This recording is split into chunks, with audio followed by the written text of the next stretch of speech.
We are also a city with immigrants from all over the world. Whether you cross the Atlantic, the Pacific, or the Rio to make your way, or up the Mississippi to make your way to Chicago, we welcome you here.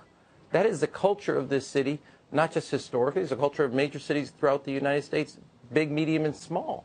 And we cannot be in a position where we have this false choice between the values of who we are and what we want our children to become, and also the undermining of a police department's philosophy of community policing, because we want residents to see the police department as partners in making their neighborhood safe.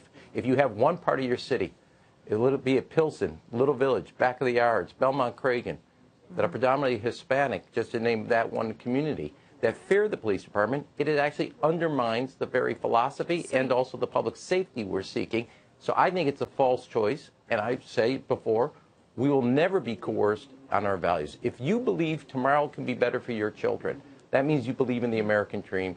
Immigrants from around the world and people from Chicago believe in that. U.S. homicide rate spiked nearly 8% in 2016, FBI report finds. The U.S. homicide rate increased by nearly 8% last year, driving an increase of violent crime in the country for the second year in a row, according to new data released by the FBI on Monday. Between 2014 and 2016, the nationwide homicide rate has increased more than 20%, and the 3.4% increase in the U.S. violent crime rate from 2015 to 2016 was the largest single-year increase in 25 years, the Justice Department said. The FBI report, Crime in the U.S., is released annually and compiles the latest tally of crimes reported to local police. Crimes are measured in two categories, violent crime and property crime, encompassing the 7 crimes considered major. According to the report, the property crime rate continued a years-long downward trend, decreasing 2% from 2015 to 2016. Put together, violent crime and property crime statistics reveal that overall crime has also continued to decrease into 2016. Although violent crime rates remain dramatically lower than past peaks, most recently in the early 1990s, the new figures were quickly cited by the Trump administration as proof that its call to implement tougher criminal justice policies was necessary. For the sake of all Americans, we must confront and turn back the rising tide of violent crime. And we must do it together, Attorney General Jeff Sessions said in a Justice Department release. The Department of Justice is committed to working with our state, local, and tribal partners across the country to deter violent crime, dismantle criminal organizations and gangs, stop the scourge of drug trafficking, and send a strong message to criminals that we will not surrender our communities to lawlessness and violence. Communities of different sizes, from rural regions to suburbs to large urban centers, reported an increase in the number of violent crimes. Cities with a population of more than 1 million, the largest population subset measured in the FBI's report, saw the greatest uptick in violent crime at 7.2%. The number of murders in those large cities also soared, by the largest degree between population centers, increasing 20.3% from 2015 to 2016.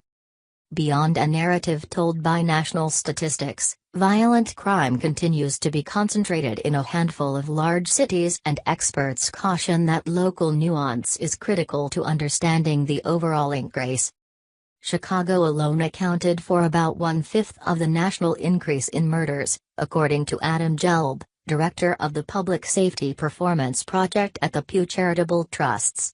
And within Chicago, it's a small number of streets fueling that surge. About half of the homicide rise in Chicago took place in 5 neighborhoods, said John Pfaff, a professor of law at Fordham University Law School.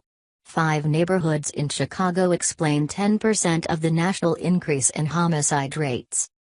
Sessions and President Donald Trump have been outspoken about their goal to cut crime in the United States. Specifically, Trump has talked and tweeted about crime in Chicago, sending some federal assistance to the city in June. His pledge to lower crime, and criticism of the Obama administration's policies, was a centerpiece of his campaign. In a notable moment during his campaign, Trump tweeted that tragedies like the death of NBA star Dwyane Wade's cousin were one of the reasons African Americans should vote for him, later adding that he would be able to fix inner-city problems. Dwyane Wade's cousin was just shot and killed walking her baby in Chicago. Just what I have been saying. African Americans will vote Trump. He tweeted at the time. In May, Sessions implemented new directive for federal prosecutors across the country to charge suspects with the most serious offense they can prove. Prosecutors should charge and pursue the most serious, readily provable offense, those that carry the most substantial guidelines sentence, including mandatory minimum sentences, Sessions said at the time. He also discussed the FBI statistics before they were released on Friday in Boston, saying the data shows increases in violent crime, including murder, aggravated assault, rape and robberies. Sessions has also focused his DOJ on combating the opioid epidemic, outlining in recent speeches a three-pillared plan to include treatment, enforcement and prevention. And while he has called prevention the best long-term solution, the FBI has maintained hefty enforcement numbers as well. In 2016, an estimated 1.6 million arrests were made for drug abuse violations, the most for any measured type of crime. Drug offenses comprised the largest numbers of arrests in 2015 as well. Sessions has regularly used dark rhetoric and grisly description to sound the alarm of a violent crime uptick in speeches this year. In Memphis in May, Sessions described families in a local apartment complex that live every day as hostages in their own homes, facing potentially deadly violence just to walk to the bus.